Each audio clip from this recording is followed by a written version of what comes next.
जय श्री कृष्ण भक्तों, श्रीमद् भगवद गीता अध्याय 6 श्लोक 40। श्री भगवान उवाच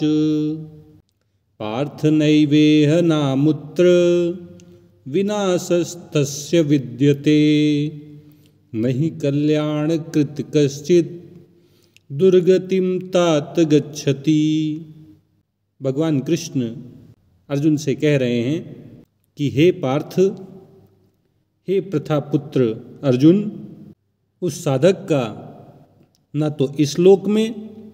और न ही परलोक में ही विनाश होता है, क्योंकि हे तात, हे मेरे प्यारे, कल्याणकारी कार्य में लगा हुआ कोई भी व्यक्ति दुर्गति को प्राप्त नहीं होता है। परमात्मा प्राप्ति के साधन में लगे हुए किसी भी साधक का कभी पतन नहीं होता है। अर्जुन ने भगवान कृष्ण से ये प्रश्न किया था कि हे प्रभु, आप कृपा करके मुझे बताएं कि जो साधक श्रद्धापूर्वक ध्यान योग के साधन से समता रूपी योग की प्राप्ति का अभ्यास करता रहता है, लेकिन उसका मन उसके वश में न होने के कारण अगर वह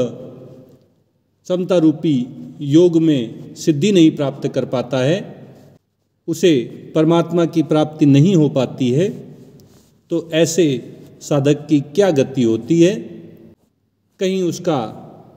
छिन्न भिन्न बादल की भांति विनाश तो नहीं हो जाता है? अर्जुन के इस संशय का, उसकी इस शंका का निवारण करते हुए भगवान उसे समझा रहे हैं कि हे प्रथापुत्र, हे पार्थ, हे अर्जुन, परमात्मा प्राप्ति के लिए, आत्म उद्धार के लिए ध्यान योग को साधन के रूप में प्रयोग करने वाला साधक अगर किसी कारण से समता रूपी योग में सिद्धि नहीं प्राप्त कर पाता है, उसे आत्म साक्षात्कार नहीं हो पाता है, उसे परमात्मा की प्राप्ति नहीं हो पाती है, तो भी ऐसे साधक का न तो इस लोक में और न ही परलोक में, न तो भौतिक लोक में और न ही आध्यात्मिक लोक में, दोनों ही लोकों में विनाश नहीं होता है। भगवान अर्जुन को आश्वस्त कर रहे हैं कि एक बार जो आत्म उद्धार के लिए, परमात्मा की प्राप्ति के लिए ध्यान योग का अभ्यास करना प्रारंभ कर देता है, चाहे वह सिद्ध हो या ना हो, लेकिन एक बात तो पक्की है कि ऐसे व्यक्ति का कभी विनाश नहीं होता है। इस प्रकार भगवान माया मिली न राम, ये जो कहावत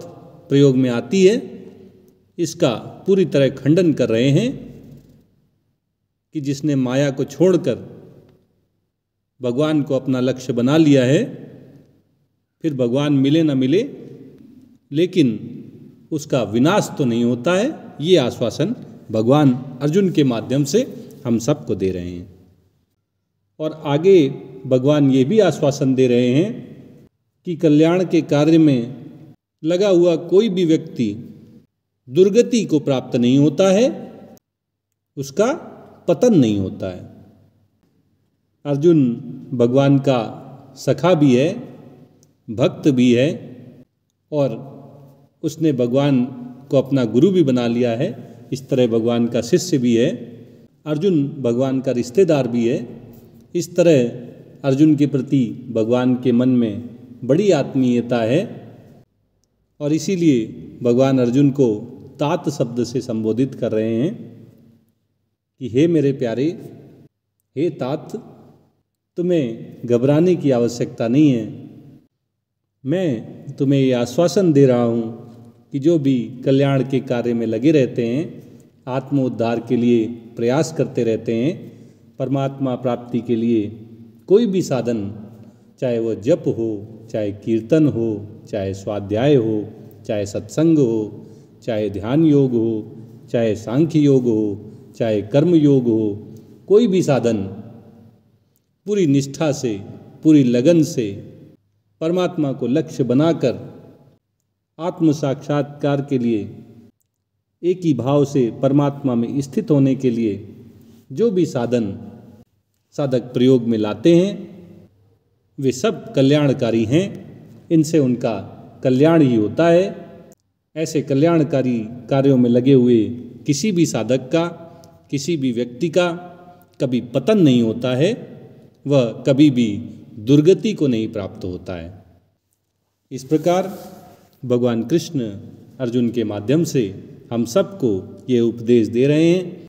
कि हमें निर्भीक होकर, बिना किसी संशय के, बिना किसी संदेह के, बिना किसी शंका के परमात्मा की प्राप्ति को लक्ष्य बनाकर आत्म उद्धार के लिए, आत्म साक्षात्कार के लिए लग जाना चाहिए, प्रयास करते रहना चाहिए।